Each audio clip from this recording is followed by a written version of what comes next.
रुक्मिणी जी ने पत्र लिख दिया, मोटे मोटे अक्षरों में हस्ताक्षर कर दिए, पत्र बंद किया, ब्राह्मण जी को दे दिया। वो पत्र लेकर के ब्राह्मण जी आगे बढ़े, धीरे धीरे धीरे धीरे चलते जाते हैं द्वारिका के लिए। बहुत देर हो गई ब्राह्मण जी को चलते चलते, बुढ़ापा था। चलते चलते जब हार गए तो उन्होंने एक छाया देखी, वृक्ष की धूप लेकर के बैठे, ठंडी ठंडी हवा चली, शरीर में शीतलता बढ़ी, वे तो सोए गए। और जब वे सोए गए तो भगवान ने देखा जो रुक्मिणी ने ब्राह्मण को भेजा था वो तो रास्ता में ही सो रहे हैं। तो भगवान ने योग माया को आदेश दिया और योग माया ब्राह्मण जी को सोते हुए द्वारिका में उठा करके पहुंचा देती है। कुछ ही देर के बाद में ब्राह्मण जी की आंखें खुली, उठ करके खड़े हुए तो देखा हम तो बाग में लेटे हुए थे, हरे भरे वृक्ष थे, लेकिन यहाँ वो कुछ नहीं है, यहाँ तो बड़े सुंदर ऊंचे महल बने। चल दिए, पूछ लिया भैया ये कौन सा नगर है, लोगों ने कह दिया ये द्वारिका है। भगवान श्याम सुंदर के दरबार में पहुंचे हैं। भगवान कन्हैया ने आते हुए देखा, आइए ब्राह्मण देव आओ, कहाँ से आना हुआ, कैसे आना हुआ। तो ब्राह्मण जी ने कहा है, हे श्याम हम कुंदनपुर से आए, हम अपनी मर्जी से नहीं आए, हमें किसी ने भेजा है। किसने भेजा है? तो बोले ब्राह्मण ने कहा है गिरधारी,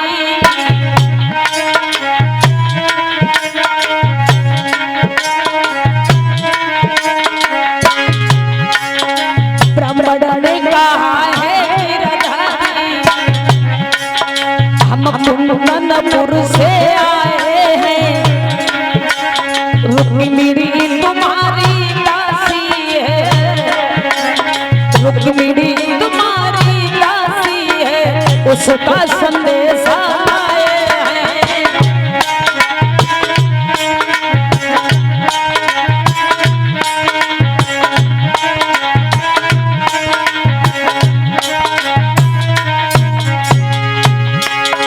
ब्राह्मण ने कहा है गिरधारी, हम कुंदनपुर से आए हैं, रुक्मिणी तुम्हारी दासी है, उसका संदेश आए हैं।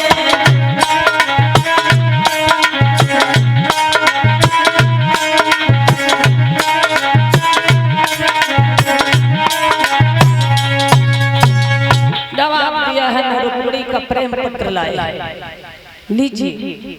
भगवान ने लिया, जवाब दिया है, ब्राह्मण जी इसमें तो सारी बातें शादी के बारे में लिखी हैं, भाई हमने रुक्मिणी को देखा नहीं है और बगैर देखे हम शादी कैसे कर सकते। चलो मान लिया हम कर भी लें, हमारे बड़े भैया बलराम हैं, हमें जाने नहीं देंगे, वहां से न तो टीका आया न लगन आई, ऐसे हम कैसे जा सकते। ब्राह्मण जी कहने लगे, श्याम अगर आप वहां नहीं गए तो वो लड़की मर जाएगी आपके पीछे। भगवान कहने लगे ये बात है। तो जवाब दिया ब्राह्मण जी, तुम हमारे बड़े भैया बलराम के पास जाओ, उनसे जाकर के कहो घर जाने की आज्ञा लो, मैं तब तक कोई उपाय सोचता हूँ। उसी समय बलराम के पास में ब्राह्मण जी पहुंचे और जवाब दिया है, दाऊ भैया कन्हैया का दर्शन करने के लिए हम आए थे, दर्शन हो गया है, अब हम घर जाना चाहते हैं, आपकी आज्ञा मिल जाए।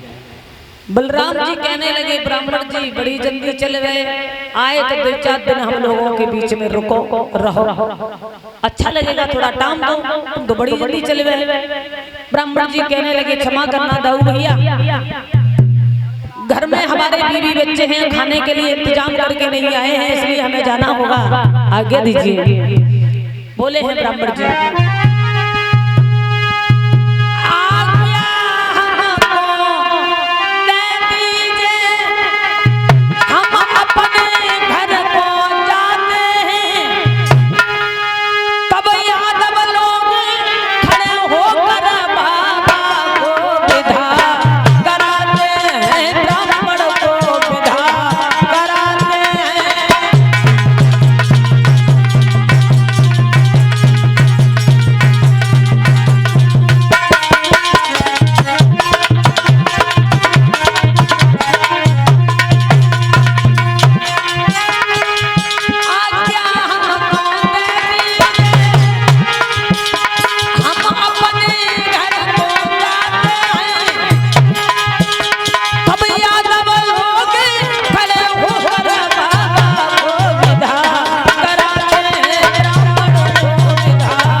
जी महाराज जब चले और 2-4 कदम चले और चल करके बैठे गए, खांसने लगे, हाँफने लगे।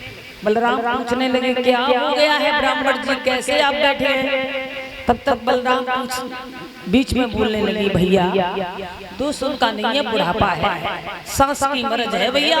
उधर से तो ये पैदल पैदल चल के आए, अगर इधर से भी पैदल पैदल चल के गए और रास्ता में हमारी द्वारिका इतनी लंबी चौड़ी है, कहीं पंखा उखड़ेगा इनको और जब मर गए तो ब्रह्म हत्या लग जाएगी। भैया अगर तुम चाहो तो हम ब्राह्मण जी को रथ में बिठा करके इनके घर तक छोड़े आए। भगवान के बलराम जी कहने लगे भगवान से, श्याम ब्राह्मणों और महात्माओं की सेवा करना तो मेरा परम कर्तव्य है, धर्म है मेरा।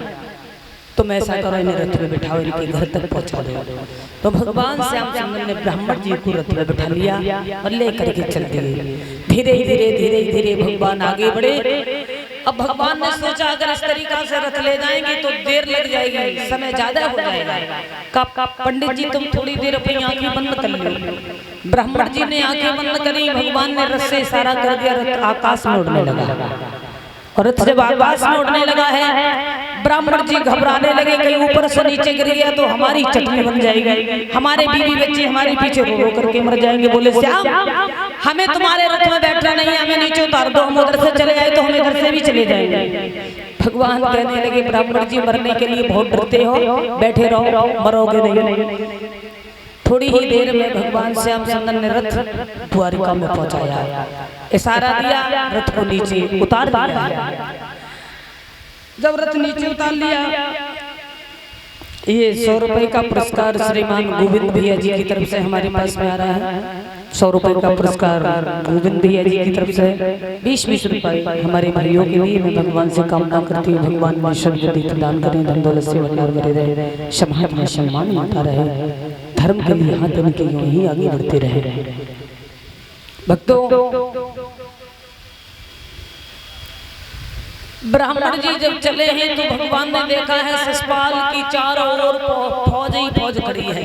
कन्हैया कहने लगे कहे ब्राह्मण जी जब फौज किसकी है? बोले जिस शिषपाल की फौज है पूरी तैयारी से है।